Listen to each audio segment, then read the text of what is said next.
Um, American people are sick and tired of being sick and fucking tired.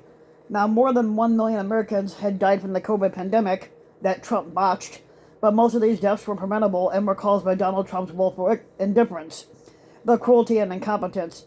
He was booted from office because he didn't accomplish anything, but there had been no closure, reckoning, or catharsis in response to this massive amount of death and suffering. Although Biden's administration has made great progress in slowing down COVID, hundreds of people continue to die each week in the United States from the disease. And on top of this, America is plagued with gun violence and massive shootings. Last Saturday, 10 people were massacred by a gunman in Monterey Park, California.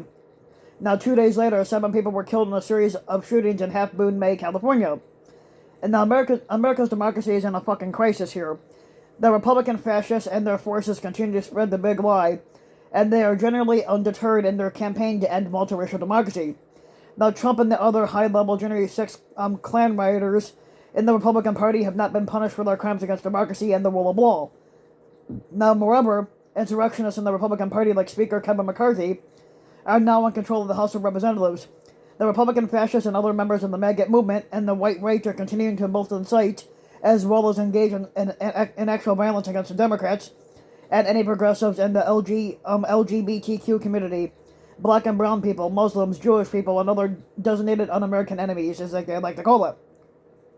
Now, the American people are lonely, and American society is atomized, basically.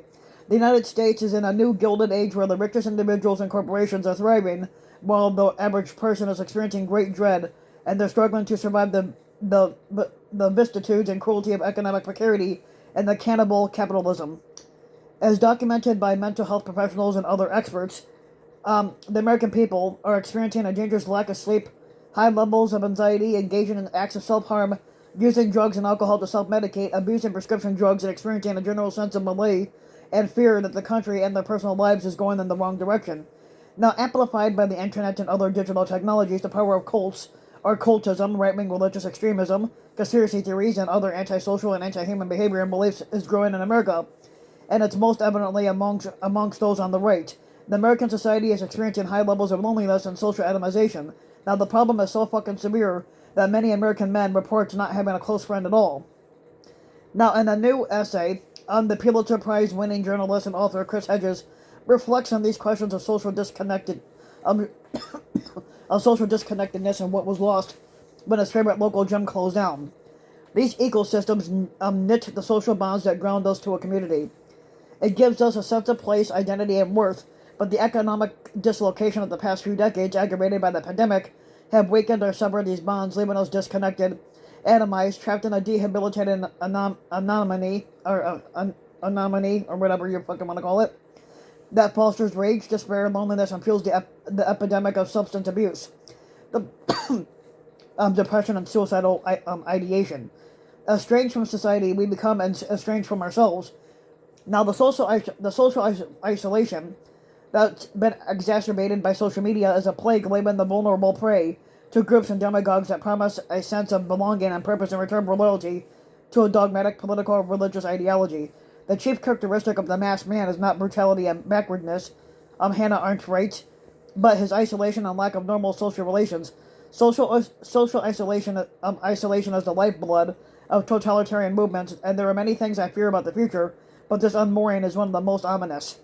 Now, in the total age of Trump, and the rise of neo-fascism and the larger assault on democracy and freedom and human decency has traumatized American people by making the country's pre-existing crises and other problems much, much worse. Now, we the Americans are very broken, and are not going to get any better anytime soon.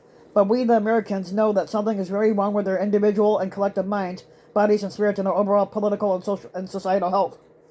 Now, new research by Brett Ford, Matthew Feinberg, Bethany Lasseter, and Aresta Gatspasian and Sabrina Tai, which appears in the Procedures Journal of Personality and Social Psychology, provides this empirical support for those feelings, intuitions, and lived experience. A press release by the America Psychological Association, known as the APA, describes the research and findings as detailed in the article "The Political is Personal and the Cost of Daily Politics" in the following way. Now, with previous research and polling data, It's found that politics can be a major stressor in people's lives, according to researchers. However, most of that research is focused on major political events, such as the presidential elections. Now, Ford and her colleagues wanted to explore the emotional and mental health effects of everyday political news and how people use different strategies to manage those negative emotions. Now, politics isn't just something that affects people every 4 years during election season. It seems to seep into our daily lives, but we just don't know how much about the day-to-day impacts that politics are going to have on our lives. Ford said. The American Psychological Association continues with this. Now, to learn more, Ford and her colleagues began by asking a politically diverse sample of 198 Americans to answer a series of questions for each night for 2 weeks about the political bet that they thought about most that day, and the emotions that they felt in that response and how they managed those emotions, the general psychological and physical well-being that day, and how motivated they felt to engage in any political action later on. Now, overall, the researchers found that thinking about daily political events evoked negative emotions in participants, even though the survey question had not asked participants to think of any negative political events. Now, participants who experienced more politics-related negative emotions reported worse day-to-day psychological and physical health on average. But they also reported greater motivation to act on political causes by doing things such as volunteering or donating money to political campaigns. The research involved showed participants clips from 2 years, from two news opinion programs, like Rachel Maddow on MSNBC, a Democrat, and the racist piece of shit Fucker Carlson from Foe. The participants were also shown a neutral, non-political news clip. Now, predictably, the explicitly political news clips caused more negative emotions among participants as compared to the neutral clip. Now, notably, those negative emotions in turn meant that the participants reported being more likely to engage in political actions as compared to those who viewed the neutral clip. The research also explored various coping strategies for responding to political stress and related negative feelings, strategies that calmed people down or otherwise caused them to disengage. Researchers found that it meant that they would be less likely to take political action. Now, when it comes to politics, there can be a trade-off between feeling good and doing good. Protecting oneself from the stress of politics might help promote their well-being, but it also comes at a cost to stay engaged and active in democracy. Now, the story of America's political sickness is not one of both sides or other false equivalencies, but it is true that the gangster capitalist and the Democratic regime have too much influence over the Democrats. By comparison, those dark forces have near total control over the Republican Party and the conservative movement.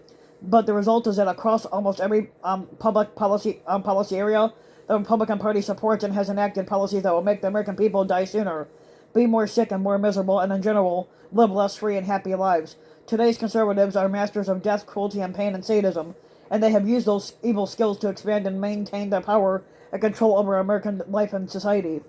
So if you like the video, you can give the video a like and subscribe to my channel, RBW King. You can also hit the notification bell so that you'll be notified when a new video comes out.